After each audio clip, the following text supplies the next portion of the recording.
Ever wonder why you feel completely drained after a day where you literally did nothing? Like, you stayed home, maybe watched some Netflix, scrolled through your phone, and yet you're more tired than someone who just ran a marathon? Well, if you're an INFJ, this isn't just in your head. There's actually some pretty solid reasons behind this mysterious exhaustion that seems to come out of nowhere. Hey there, and welcome back to the channel. I'm so glad you're here because today we're diving deep into something that affects millions of INFJs around the world, yet hardly anyone talks about it. We're talking about that bone-deep tiredness that hits you even when your calendar's been completely empty. Now, before we jump in, I want you to know that this video isn't just going to list some surface-level reasons. We're going way deeper than that. We're exploring the psychological, emotional, and even neurological factors that make INFJs uniquely susceptible to this kind of exhaustion. So stick around because by the end of this video, you'll finally understand why your energy works differently than most people's. Reason number 1. The invisible mental load that never stops. Here's something most people don't realize about INFJs. Your mind never truly rests. Even when you're sitting on your couch, seemingly doing absolutely nothing, your brain is working overtime. You're processing emotions from earlier conversations, analyzing subtle changes in your friend's tone from last week, and planning for scenarios that might never even happen. It's what psychologists call cognitive load, but for INFJs, it's more like cognitive overload. Your dominant function, introverted intuition, is constantly scanning for patterns and making connections. While your friend might watch a movie and just enjoy the story, you're unconsciously analyzing the character development, predicting plot twists, and connecting themes to real-life situations you've observed. This mental activity is exhausting because it never stops. It's like having a car engine that's always running, even when you're parked. The fuel consumption might be lower than when you're driving, but you're still burning gas constantly. Research in cognitive psychology shows that this kind of background mental processing can be just as draining as active problem solving. Your brain doesn't distinguish between conscious and unconscious mental work when it comes to energy expenditure. So when you feel tired after a lazy day, it's because your mind has been anything but lazy. Reason number 2, emotional absorption and energy vampireism. Now, let's talk about something that'll probably make you nod your head so hard you might get whiplash: emotional absorption. As an INFJ, you don't just feel your own emotions. You absorb everyone else's like some kind of emotional sponge. You know that feeling when you walk into a room and immediately know someone's upset, even though they're smiling and acting normal? That's your extrovert feeling, working overtime. But here's what most people don't understand. This isn't just a nice little party trick. It's an exhausting, constant process that drains your energy reserves. When you're around other people, even virtually through social media or video calls, you're unconsciously tuning into their emotional frequencies. You're picking up on micro-expressions, voice tonalities, and energy shifts that others completely miss. Your brain is constantly processing and responding to these emotional cues, which requires a tremendous amount of mental energy. But it gets worse. Not only do you absorb these emotions, but you also feel compelled to do something about them. If someone's sad, you want to help. If they're angry, you want to understand why and fix the situation. If they're anxious, you start feeling anxious too. It's like being an emotional first responder who's always on duty. Studies have shown that highly sensitive people, which many INFJs are, have more active mirror neurons. These are the brain cells responsible for empathy and emotional mimicry. Having hyperactive mirror neurons means you're constantly mirroring other people's emotional states, which is incredibly draining. Even when you're alone, you might still be processing emotions from earlier interactions. That conversation you had with your coworker 3 days ago? Your brain might still be analyzing it, trying to understand what they were really feeling and whether there's something you should do about it. Reason number 3, the Perfectionist Paradox and analysis paralysis. Here's where things get really interesting and frustrating. INFJs are notorious perfectionists, but it's not the kind of perfectionism that most people think about. It's not just about wanting things to be neat and tidy. It's about having impossibly high standards for themselves and constantly analyzing whether they're living up to their own ideals. Let me paint you a picture. You're lying in bed, supposedly relaxing, but your mind starts wandering to that email you sent earlier. Was your tone too formal? Too casual? Did you accidentally offend someone? Should you have used different words? Before you know it, you've spent an hour mentally rewriting an email that the recipient probably read once and forgot about. This is what I call the Perfectionist Paradox. Your desire to do everything right actually prevents you from doing anything at all, or at least from doing it without massive amounts of mental energy. You're not just making decisions, you're analyzing every possible outcome, considering every potential consequence, and trying to choose the absolute perfect course of action. Analysis paralysis is real for INFJs, and it's exhausting. While other personality types might make quick decisions and move on, you're stuck in an endless loop of what-if scenarios. What if I choose wrong? What if I hurt someone's feelings? What if there's a better option I haven't considered? This mental spinning doesn't just happen during big decisions either. It happens with tiny, seemingly insignificant choices throughout the day. What should I wear? What should I eat for lunch? How should I respond to this text message? Each decision becomes a mini research project in your mind. The exhaustion comes from the fact that you're essentially living in multiple timelines simultaneously, the present moment, plus all the possible futures you're trying to navigate and optimize for. It's like being a chess master who's trying to think 20 moves ahead, except the game never ends. Reason number 4, social battery drain without social interaction. Now here's something that might blow your mind. You can experience social exhaustion without actually being social. Sounds crazy, right? But stick with me because this is where INFJ psychology gets really fascinating. Traditional introversion theory says that introverts get drained by social interaction and recharged by alone time. While that's partially true for INFJs, it's not the whole story. You can feel socially drained even when you've been alone all day, and here's why. First, there's what I call phantom social interaction. Thanks to social media, text messages, emails, and even just thinking about upcoming social events, you're never truly disconnected from social stimulation. Every notification is a small social interaction that requires emotional processing. Every post you see requires some level of social cognition, understanding context, interpreting tone, considering responses. But it goes deeper than that. INFJs are constantly thinking about their relationships and social connections, even when they're alone.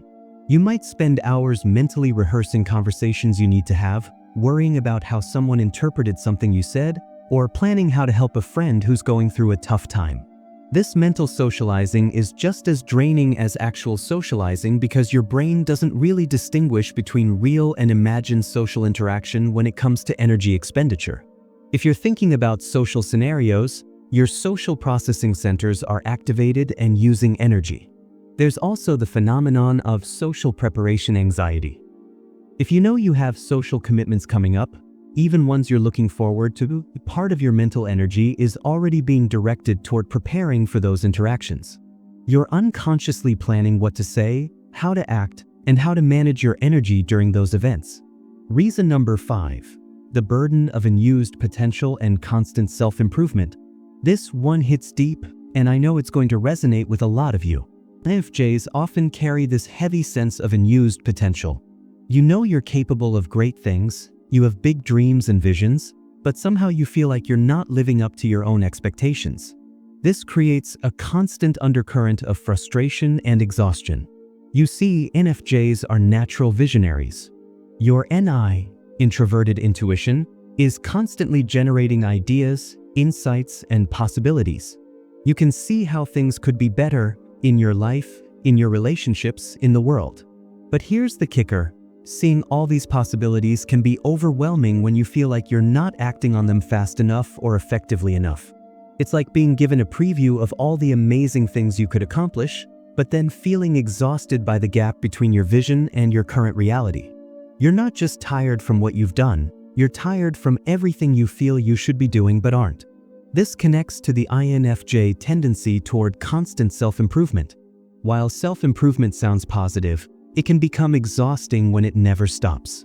You're always reading, learning, analyzing yourself, trying to become better. But better is a moving target that seems to get further away the closer you think you're getting to it. The mental energy spent on self-analysis alone could power a small city. You're constantly monitoring your thoughts, feelings, behaviors, and motivations. Am I being authentic? Am I growing? Am I making the right choices? Am I living up to my potential? These questions run in the background of your mind like a never-ending self-improvement podcast. There's also what psychologists call compare and despair. You're not just trying to be better than you were yesterday, you're unconsciously comparing yourself to everyone around you, plus every inspirational figure you've ever read about, plus your own idealized version of who you think you should be. Reason number 6, sensory processing sensitivity and environmental overwhelm. Last but definitely not least, let's talk about something that affects many INFJs but often goes unrecognized: sensory processing sensitivity. Even when you're not actively doing anything, your environment is constantly bombarding you with sensory information that your brain feels compelled to process. Research by Dr. Elaine Aron on highly sensitive people, HSPs, shows that about 70% of HSPs are introverts, and there's significant overlap between HSPs and INFJs. This means your nervous system is more reactive to stimuli than the average person's. You notice things others don't: the humming of electronics, the texture of your clothes, the quality of light in a room, background noises that others tune out completely. When you're doing nothing, you're actually processing hundreds of sensory inputs that your brain categorizes, analyzes, and responds to. That ceiling fan you've gotten used to? Your brain is still processing its sound. The feeling of your shirt against your skin? Still being monitored. The quality of air in your room? This constant sensory processing happens below the level of conscious awareness, but it still uses mental energy. It's like having a security system that's always on high alert, scanning for potential threats or changes in your environment. But it's not just physical sensory input. INFJs also experience what I call emotional sensory overload. You're picking up on the emotional residue in spaces where you spend time. If you live with other people, you're unconsciously processing their emotional states through environmental cues: the way they close doors, their footsteps, the energy they leave in shared spaces. Even when you're alone in your own space, you might be processing emotional memories associated with that environment. Your bedroom isn't just a room, it's a space filled with emotional associations and memories that your brain is constantly referencing and processing. The compound effect: when all reasons combine. Here's where things get really intense. These 6 reasons don't operate in isolation. They compound each other, creating what I call the INFJ exhaustion storm. When your mind is constantly processing patterns and possibilities, reason number 1, while simultaneously absorbing emotional information, reason number 2, and analyzing every decision for perfection, reason number 3, while managing phantom social interactions, reason number 4, and carrying the weight of unused potential, reason number 5, all while processing sensory information, reason number 6. Well, it's no wonder you feel exhausted even after doing nothing. It's like running 6 different apps on your phone simultaneously. Each app might not use that much battery on its own, but together, they drain your phone faster than you'd expect. The same thing happens with your mental and emotional energy.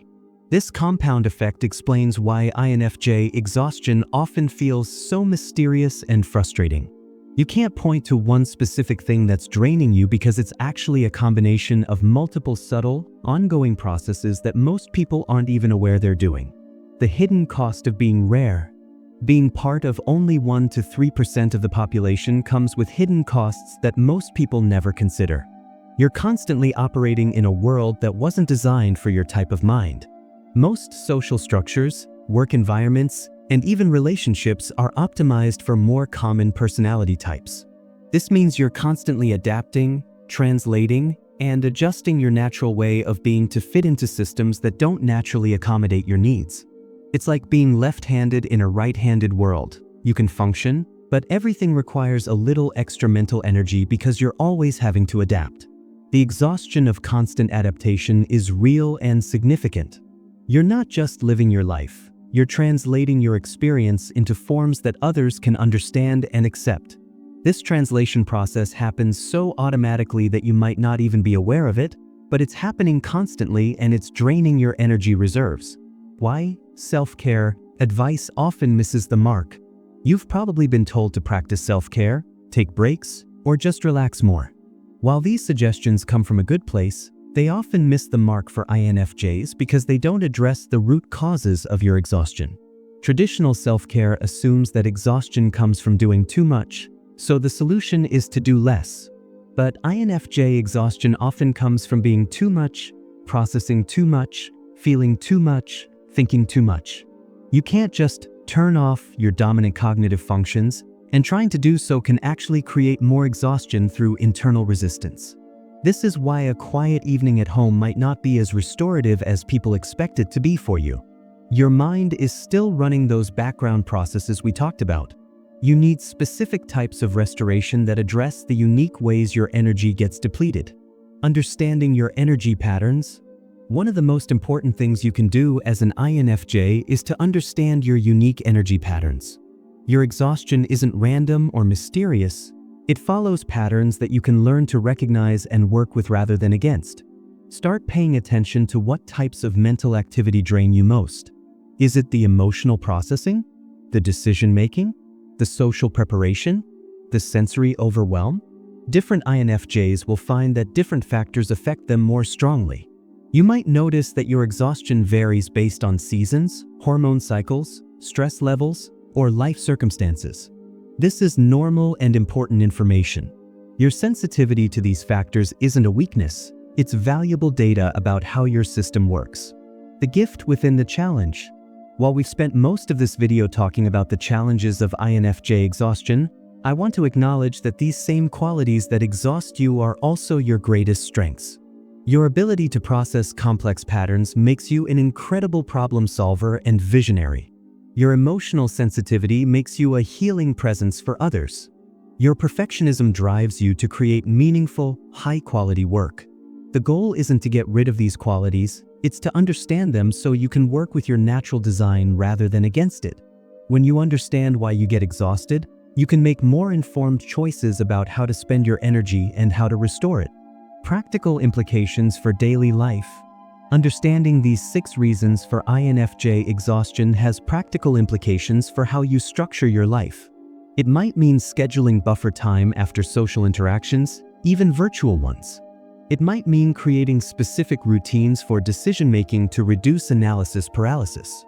It might mean designing your environment to minimize sensory overwhelm. It definitely means being more compassionate with yourself when you feel tired after a day of doing nothing. You weren't doing nothing, you were doing the invisible work of being an INFJ in a world that doesn't fully understand or accommodate your way of processing reality. The validation you've been seeking. If you've made it this far, you're probably feeling some relief and validation. Maybe for the first time, someone has put words to experiences that you thought were just your own personal failings or weaknesses. The truth is, your exhaustion makes perfect sense when you understand how your mind works. You're not lazy, you're not weak, and you're not broken. You're operating a high-performance mental and emotional processing system in a world that often demands you function like everyone else. The exhaustion you feel is evidence of how hard you're working, not how little you're accomplishing. Moving forward with understanding. Now that you understand these 6 reasons behind INFJ exhaustion, you can start making more informed choices about your energy. You can't eliminate all sources of drainage. Some are simply part of being an INFJ, but you can become more strategic about how you spend and restore your energy. This understanding also helps you communicate with others about your needs. Instead of feeling guilty about being tired or making excuses, you can explain that your energy works differently and that you need different types of rest and restoration. Conclusion. So there you have it, 6 comprehensive reasons why INFJs feel exhausted even when they've done nothing. From the constant mental processing of your dominant NI function to the emotional absorption of your auxiliary Fey, from perfectionist analysis paralysis to phantom social interaction, from the burden of unused potential to sensory processing sensitivity, your exhaustion is real, valid, and completely understandable. The key takeaway here isn't that you're doomed to be tired forever. It's that understanding why you get exhausted is the first step toward managing your energy more effectively.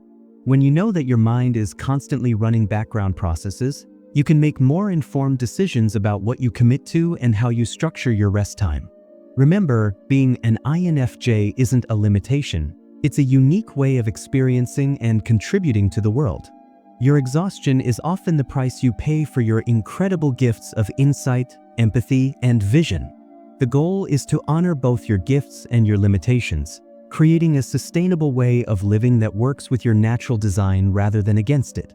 Your tiredness isn't a character flaw, it's information. Use it wisely, treat yourself with compassion, and remember that understanding yourself is the foundation of taking care of yourself. If this video resonated with you, please give it a thumbs up and subscribe for more content about understanding and thriving as an INFJ. And let me know in the comments, which of these 6 reasons hit home the most for you. I'd love to hear about your experiences and continue this important conversation. Thanks for watching, and remember, your sensitivity is your strength, even when it feels like your greatest challenge.